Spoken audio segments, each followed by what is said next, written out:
Pessimism, the deadly disease of always looking on the bad side, the problem side, the difficult side, checking all the reasons why it can't be done. The poor pessimist leads an ugly life. He doesn't try to figure out what's right. He tries to figure out what's wrong. He doesn't look for virtue. He looks for faults. And when he finds them, he's delighted. How ugly. This is the poor guy who looks through the window, doesn't see the sunset. He sees the specks on the window. And this is the poor guy, right, who rushes up, takes such leave of his senses. This guy rushes up and he says, I've got 5 good reasons why it won't work. He's so dumb he doesn't know all he needs 1. He's got 5. To the pessimist, the glass is always half empty. To the optimist, the glass is half full. Why would the same measure affect people 2 different ways? Answer, it all depends on how you look at it. Our lives are mostly affected by the way we think things are, not the way they are. The way we think they are affects us most. There's a subject called better thinking habits. One of the major things Shoaff taught me when I met him, he said, poor thinking habits keeps most people poor. Not poor working habits. Most people work hard, but they don't think hard. And Shoaff taught me that the mind is like a factory, a mental factory. And whatever you think about all day long pours ingredients into this mental factory. And that's what builds the economic, social, financial fabric of your life. He quoted me a Bible phrase that says, as you think, so you become. How awesome. When he talked about poor thinking habits, he had me. I used to start the day reading the morning newspaper. I mean, you can believe that or not. I'd get a cup of coffee and read the paper. I'd load up on wars and riots and murders and stabbings and killings and bank robberies and muggings and car wrecks and tragedies. I'd even read the back pages. I seem to like that stuff for some weird reason. I'd load up on all that, and then I'd start the day. You can imagine the kind of days I used to have. You walk around on your financial knees. They call you economic peewee. The guy says, I want to be a great leader. Wonderful. The first thing we do is follow him to his house. When we get there, we walk in and check his library, number 1. Somebody says, well, why check his library?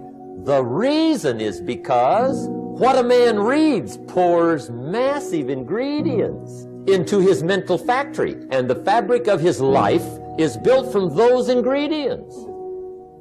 You would not believe what some people have got in their house to read. You would not believe. One of the best dressed up words I know for a lot of it is trash. Can you imagine dumping a barrel of trash into this mental factory every day and coming out with a rich, dynamic, positive life? It can't be done. You might as well try making a cake with cement. The kids back in Danbury, Connecticut, high school, they're asking me questions one day. I'm talking to the kids. Kids got good questions these days. One of them said to me, Mr. Rohn, how do you build the good life? I said, it's simple. It's not easy, but it's simple. Here's how you build anything. Select the right ingredients, keep out the wrong ingredients, and it starts with thought. Everything starts with thought. So you must be wise and careful what you think about, because that starts everything. You got to be wise and careful. I asked the kids, what would happen if somebody dropped sugar in my coffee? They said, well, you'd be okay. I said, what if somebody dropped strychnine in my coffee? They said, well, you'd be dead.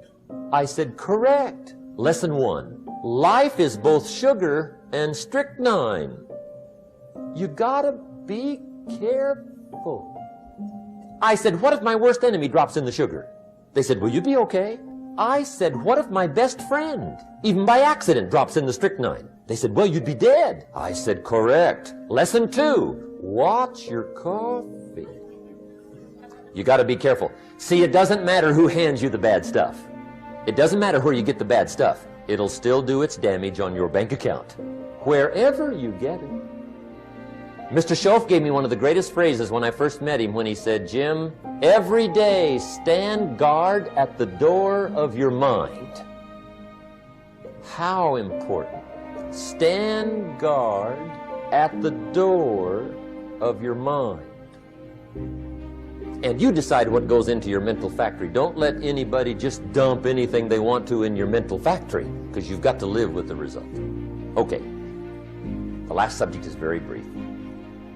Complaining, crying, whining, griping, a Bible word called murmuring.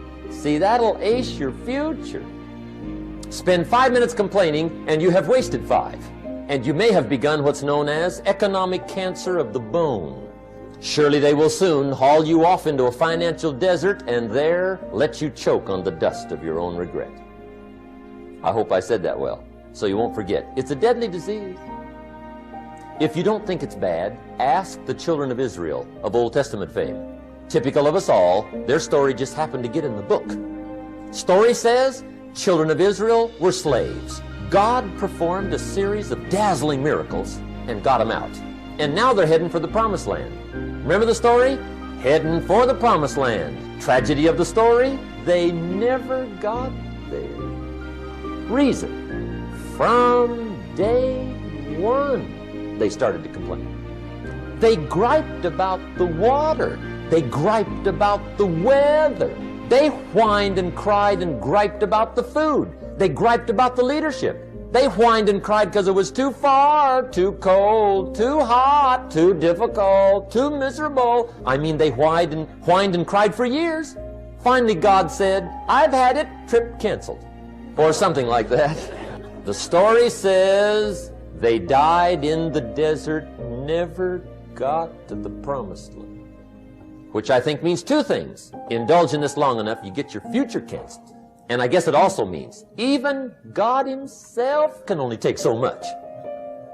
Just be on the lookout of the things that can destroy all the good you start. The war is on.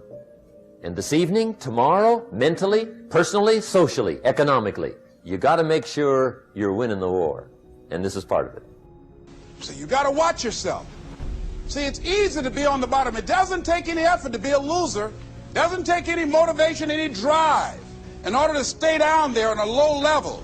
But it calls on everything in you, ladies and gentlemen. You have to harness your will to say, I'm going to challenge myself. Sometimes I have to pull myself out of bed and say, come on, Les. Things I know I should do, I don't do. Things I shouldn't do, I do. I found that the biggest enemy you have to deal with is yourself. There's an old African proverb that says, if there's no enemy within, the enemy outside can do us no harm. As you begin to look at yourself, you've got to redefine yourself. Who are you right now?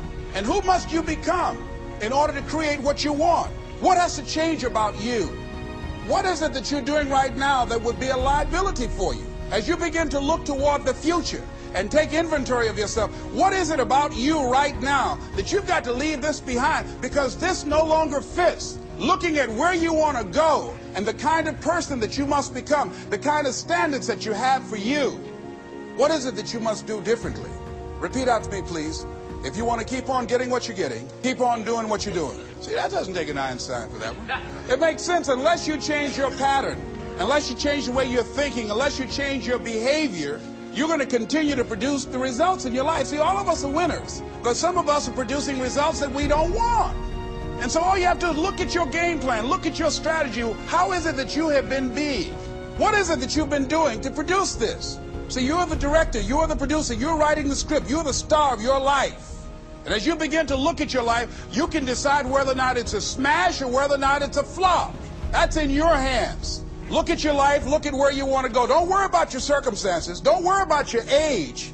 I have a friend who's up in age, over 70, and she wanted to build a multi-million-dollar complex. The name is Dr. Johnny Coleman. Lenders and bankers say, you can't do that, you're too old. She ignored them. That building now stands, ladies and gentlemen, a multi-million-dollar structure. But there are a lot of people who would have listened to that. There are a lot of people that would not have even gotten to that point. They would have talked themselves out of even going down to the bank to ask for it, because they've already said no to themselves. See, it's time now. If you want to make this your decade, you've got to start saying yes to your life. You've got to start saying yes to your dreams, yes to your unfolding future, yes to your potential, as opposed to saying no. See, 87% of our self-talk is negative. So you've got to make a conscious, deliberate, determined effort to say yes to your dreams. Why not?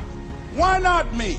Don't spend time like most people going through life complaining. Don't try and get on talk shows and tell everybody how life has done you wrong. Here's what's happening in the audience. 80% don't care, and 50% glad it's you.